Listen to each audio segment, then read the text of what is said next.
expérience autour des qualités du logement social. Je suis Marjorie Murphy et aujourd'hui, nous allons regarder vers l'avenir.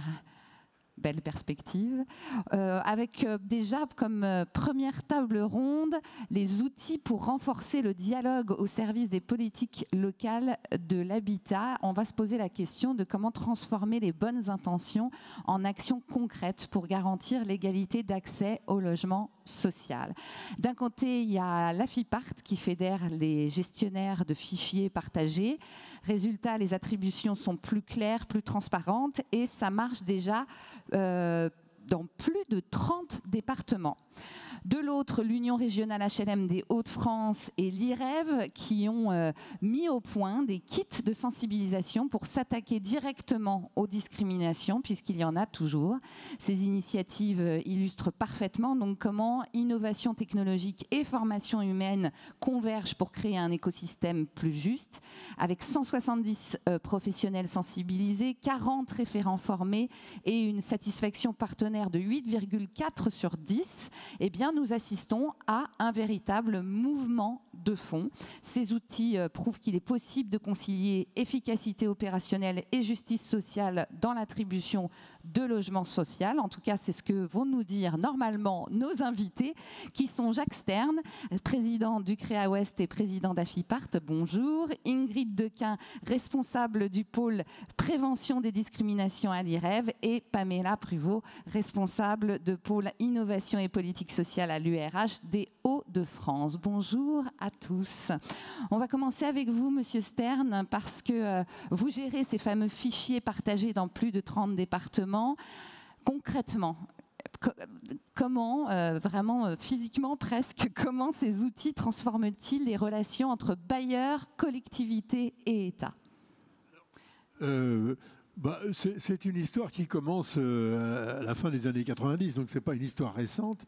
Et c'est une volonté qu'ont eu un certain nombre d'organismes HLM et les collectivités de simplifier le parcours des demandeurs par le partage d'informations. Il faut se rendre compte qu'à ce moment-là, chaque demandeur devait aller dans chaque organisme faire un dossier et que finalement certains bailleurs choisissaient leurs candidats. Enfin bon, on n'était pas dans un système très transparent comme on dit aujourd'hui. Et ce partage d'informations, on l'a choisi de l'organiser sur un plan technique, sur un plan réglementaire entre tous les bailleurs sociaux, les collectivités et l'État sur nos départements. Vous voyez la carte qui s'affiche, ouais. L'ensemble des départements qui sont concernés. Alors avec une intensité plus ou moins grande dans l'organisation, mais ça représente une bonne partie du territoire de notre pays. C'est un système qui a démarré au départ dans la métropole nantaise, mais qui s'est vite élargi dans de multiples départements. Donc aujourd'hui, c'est 33 départements qui sont organisés totalement en fichiers partagés et 24 qui sont en cours de mutation vers des fichiers partagés. Ce sont les départements qui sont en gris. D'accord, donc ça arrive de ce côté-là. Okay. Voilà, alors au-delà de la simple simplification, c'est aussi des outils qui permettent d'organiser, je dirais, de la collecte de données, de l'information, qui servent à mettre en œuvre les politiques publiques sur ces territoires. Une information complète et précise du demandeur, par exemple sur les dispositifs de cotation qui maintenant sont assez rodés, et une aide à la décision pour l'État et surtout les collectivités locales dans leur choix un petit peu d'investissement et de fonctionnement du logement sur leur territoire. Donc cet outil collectif, l'idée de partager les informations, de partager les choses, permettent, je dirais,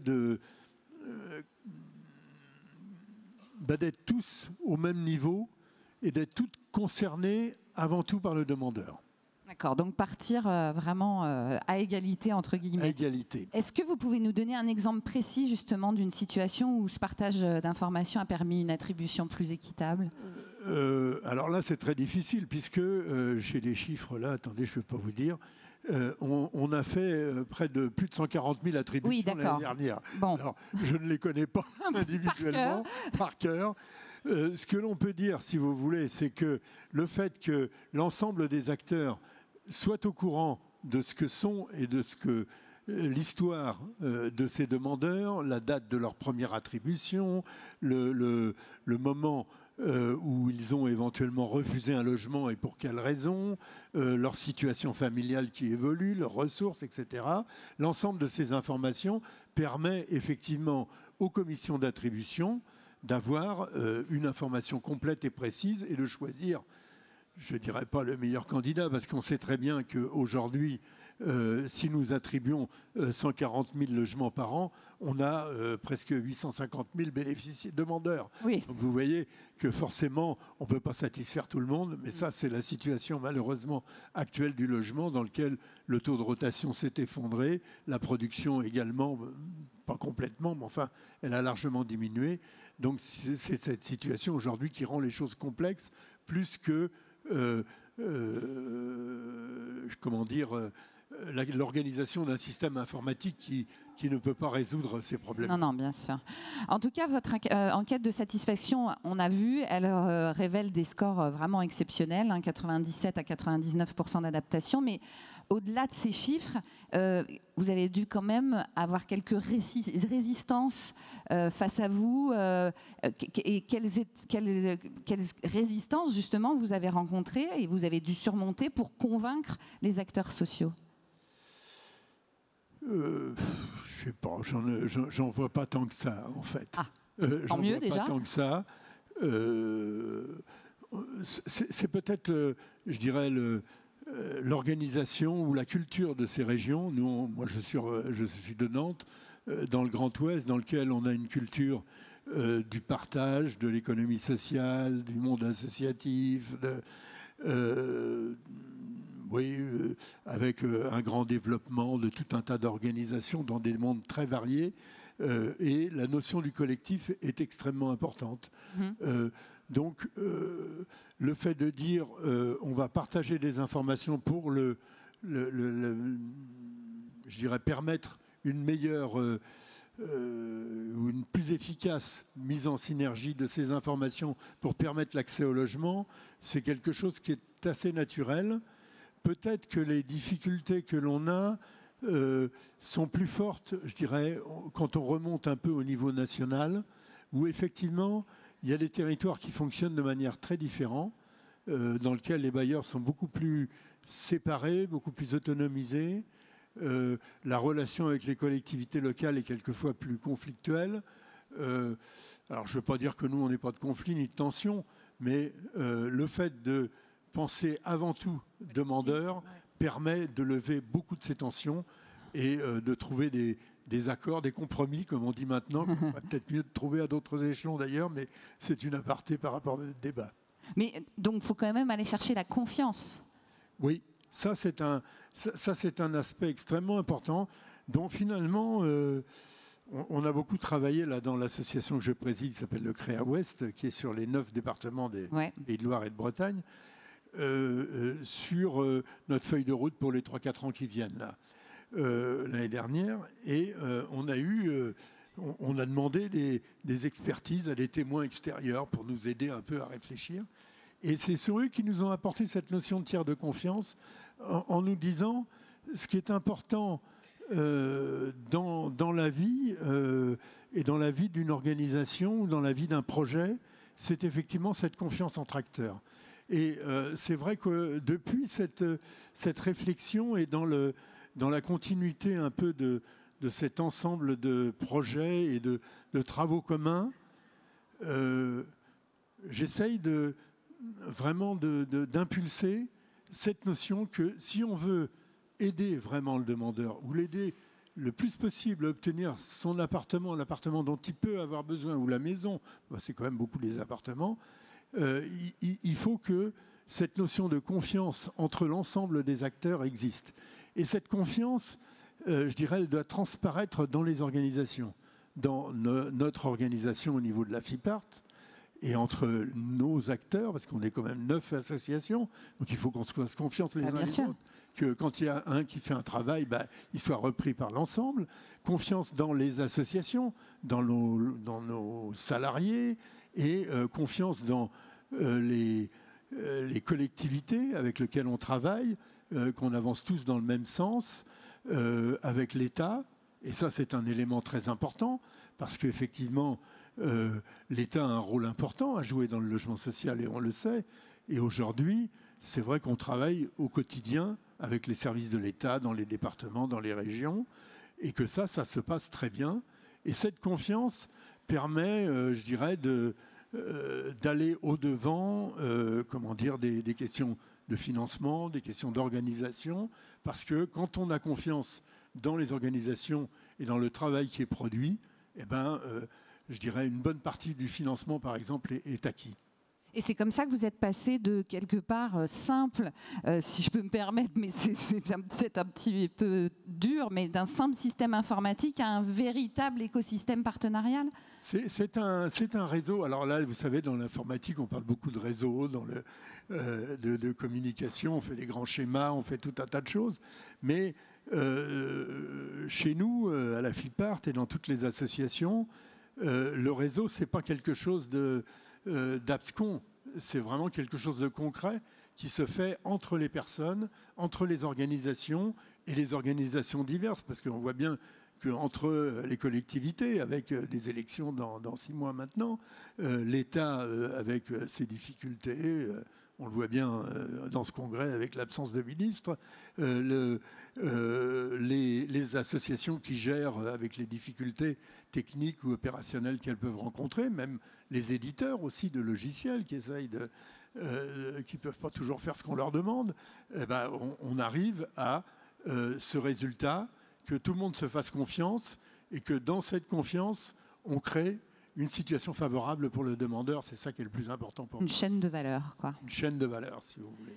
Je vais me tourner vers vous, mesdames, parce que je le disais au début, vous qui représentez donc l'Union régionale HLM des Hauts-de-France et l'IREV, vous avez mis des kits mis au point, en fait, des kits de sensibilisation pour justement s'attaquer directement aux discriminations. Ingrid Dequin, votre kit de sensibilisation donc touche tous les acteurs, je vais y arriver, de la chaîne d'attribution. Quels sont, à votre avis, les principaux biais discriminatoires que vous avez pu identifier, voir sur le terrain ? Alors peut-être avant toute chose permettre de rappeler en fait le sens de la démarche qui est issue. Bien sûr. C'est important sur la question des acteurs et de l'approche partenariale. C'est donc une collaboration ancienne avec l'URH Hauts-de-France.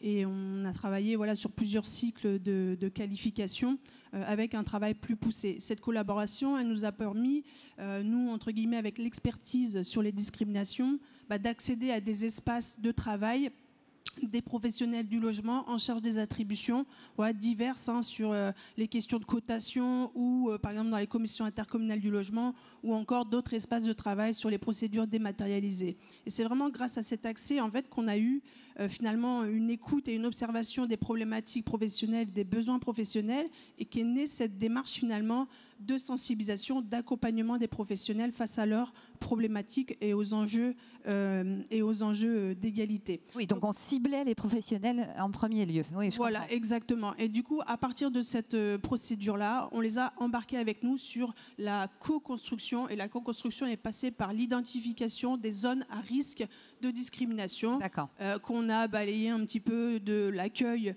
du demandeur jusque, par exemple, des décisions en Caléole.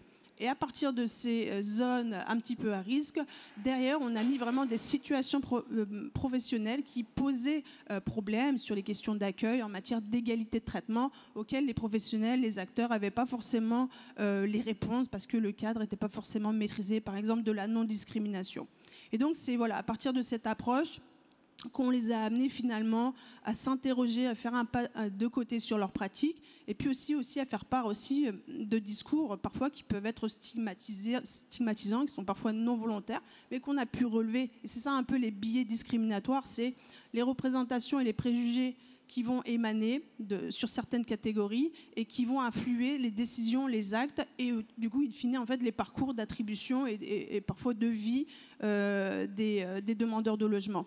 Et donc, dans ces biais discriminateurs, c'est vrai que nous, on a relevé cette problématique-là ensemble, parfois où finalement, on sait que dans l'attribution, il y a énormément de catégories. C'est aussi un réel enjeu, une problématique pour les professionnels.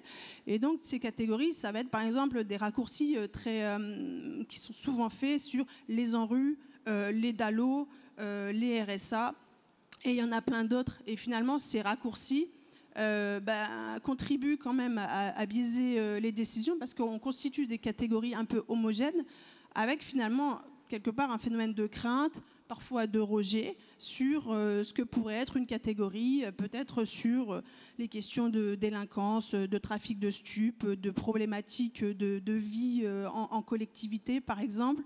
Et donc, voilà, on essaye justement de remettre du sens, ce que c'est un stéréotype, ce que c'est un préjugé, que tout le monde en a, comment ça influence nos décisions, nos actes dans la vie professionnelle, qu'on peut y travailler, que c'est pas si simple que ça. Et comment vous faites du coup? Comment vous déconstruisez? Alors justement, on a tout un tas à travers ce kit pédagogique d'exercices assez entre guillemets ludiques autour de mots croisés. On remet du sens sur des mots, des définitions, ce que c'est une discrimination. Finalement, les professionnels sont pas très au clair et ça leur permet justement, avec cette mise en situation et très rapidement des mises en situation qui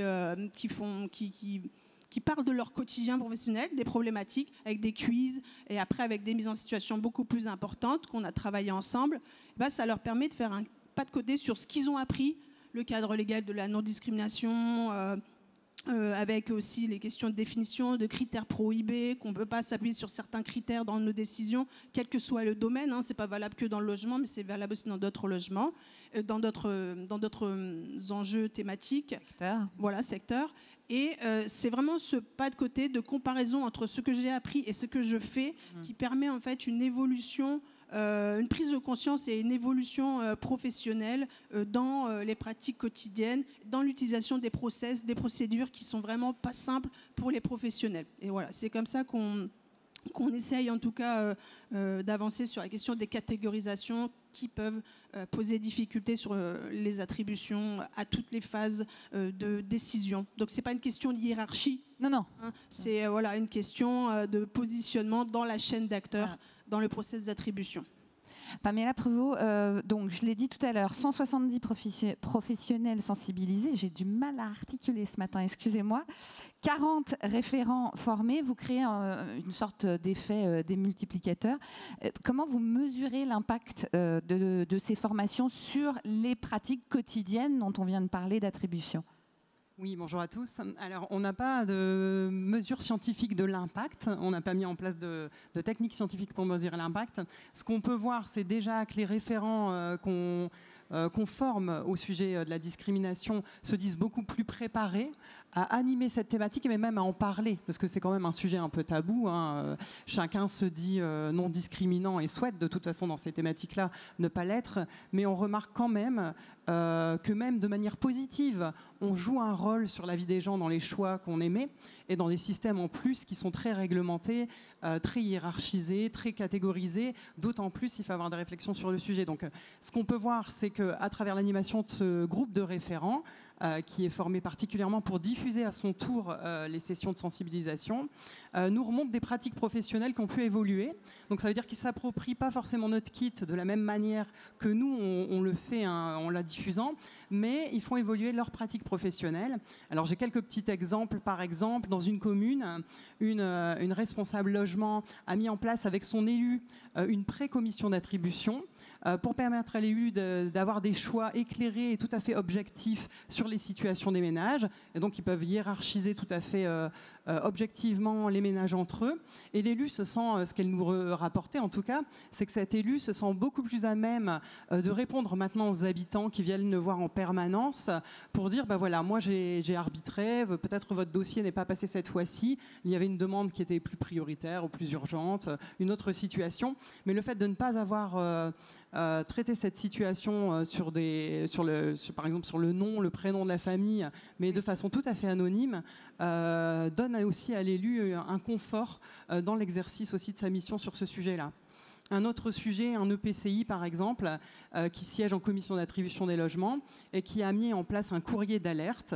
Et dès qu'il peut apercevoir une situation qui relève de la discrimination, de la stigmatisation, va écrire aux partenaires concernés pour lui signifier que ben voilà, c'est pas acceptable et qu'il faudrait changer la pratique. Ça permet aussi de faire réagir et de savoir qu'il y a une forme de veille autour de ces sujets. Après, bien sûr, les bailleurs sociaux forment leurs pairs, hein, leurs collaborateurs, les membres, les administrateurs de leur commission d'attribution, qui sont mixtes et paritaires, donc ça c'est bien aussi, au sein des commissions d'attribution, de sensibiliser à ces thématiques. Voilà à peu près de la façon dont ça diffuse aujourd'hui. Oui, mais ça nous donne vraiment une idée de comment ça marche et comment vous faites avancer les choses. Vous parliez d'élus locaux, justement, ça c'est une cible importante pour vous. Vous préparez, je crois savoir, un motion design pour les toucher. On a un peu compris, mais pourquoi cette cible spécifiquement ? Alors, un motion design, c'est une vidéo très très courte, d'une minute. Alors, je le dis parce que souvent on me pose la question. On ne sait pas. Voilà, moi je l'ai découvert moi-même quand on s'est dit qu'on allait en faire un. Donc, on prépare un motion design. En tout cas, on a le souhait de le faire assez rapidement, parce qu'en fait, notre format de kit de sensibilisation, donc on a quelques plaquettes et on les a ramenées. Vous pourrez regarder. Bon, vous pourrez vous servir. Voilà. C'est un format quand même d'une demi-journée. Alors, toucher des élus sur une demi-journée, c'est un peu compliqué. Ils ne sont pas forcément disponibles pour venir dans une session de sensibilisation, même si c'est arrivé qu'il y ait des élus dans nos sessions. Donc on s'est dit qu'il fallait les toucher là où on les trouve et là où ils siègent. Et par exemple, dans les conférences intercommunales du logement, c'est là où on trouve beaucoup d'élus. Et donc on souhaite mettre un format très court sur notre thématique dans ces conférences intercommunales pour pouvoir éveiller les consciences et au moins ouvrir un espace de dialogue sur ce sujet-là. Puisque c'est dans les conférences intercommunales du logement qu'on va décider du système de cotation de demande. Voilà, il y a des systèmes qui posent question aussi, parfois nous aussi dans nos régions. Donc c'est là qu'on en débat. Et au moins les éveiller, ouvrir un espace de dialogue, c'est pour nous important. Parce qu'ils jouent un rôle particulier justement dans cette reproduction de la lutte contre la discrimination.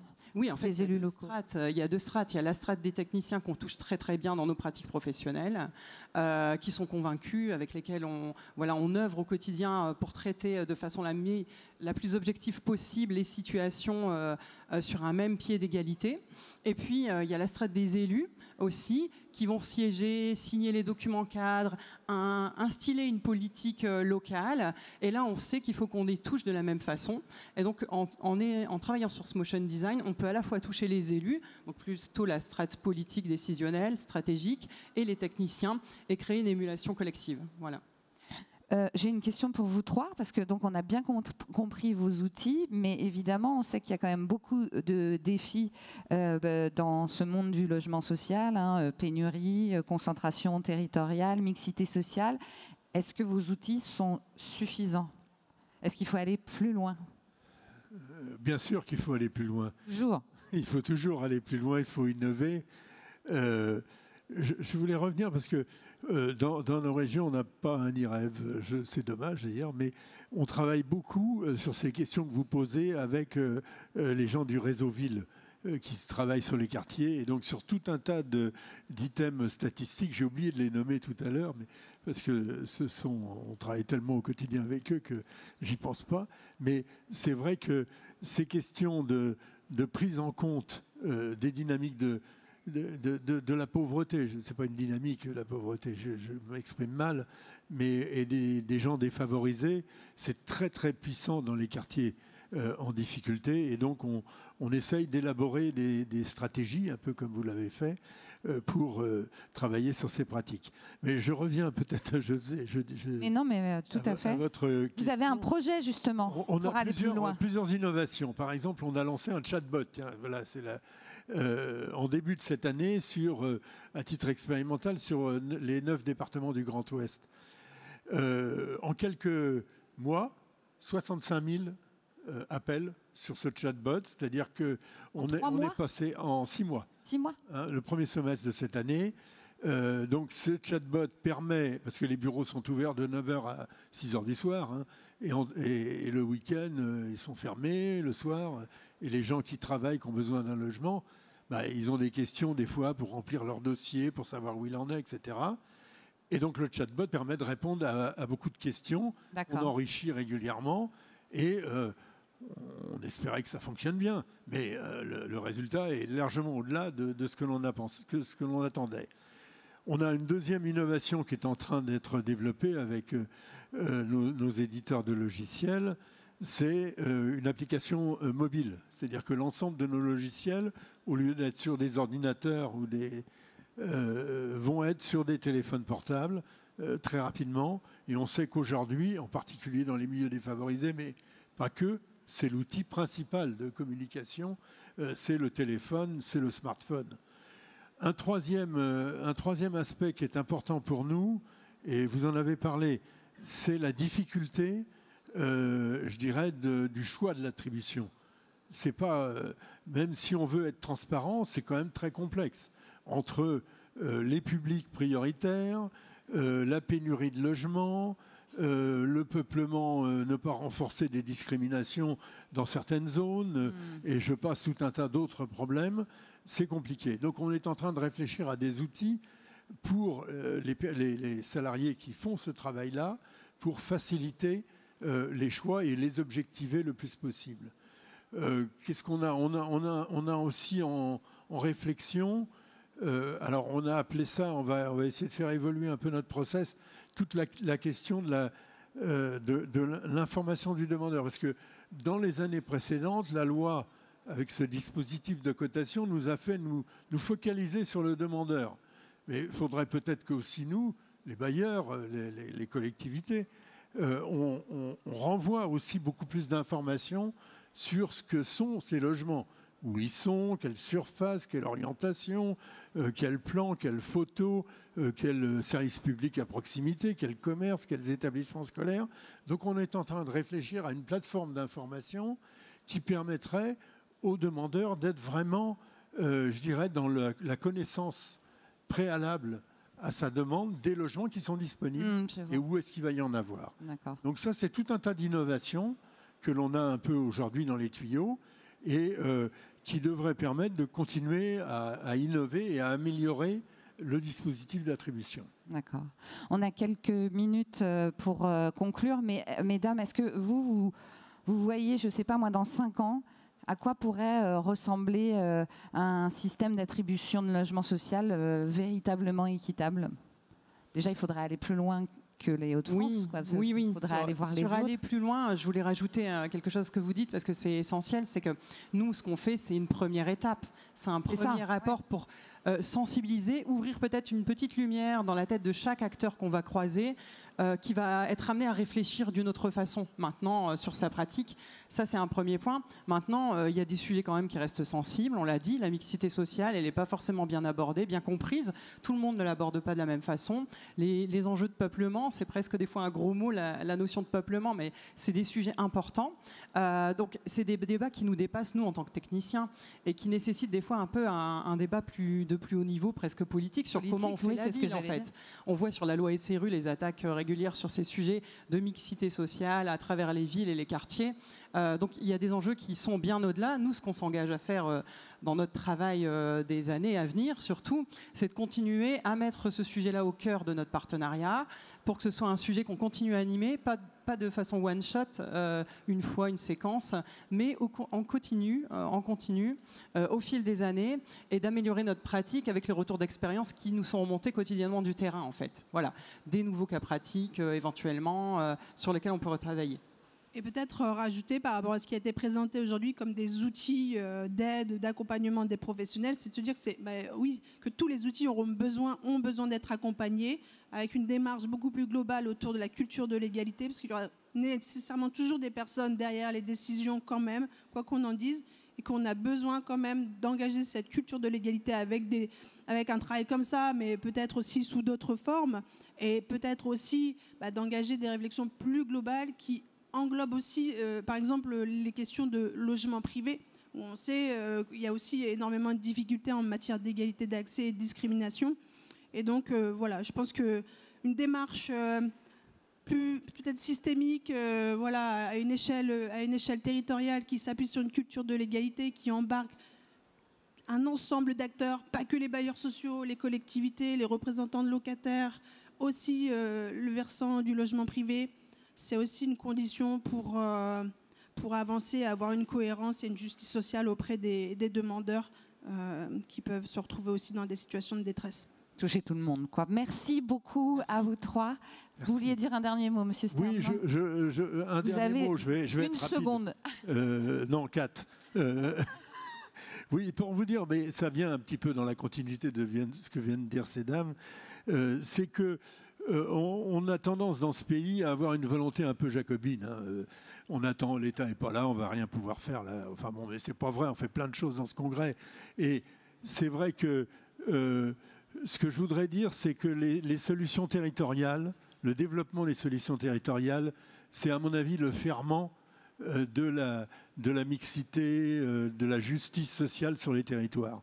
Et même si des directives nationales sont importantes, c'est important que ces choses-là soient bien réfléchies et traitées sur les territoires, que les organisations soient respectées quand elles sont collectives et qu'elles défendent l'égalité sur les territoires, la mixité, le peuplement le plus harmonieux. Voilà ce que je voulais dire. Merci beaucoup. Joli mot de conclusion. Merci à vous trois.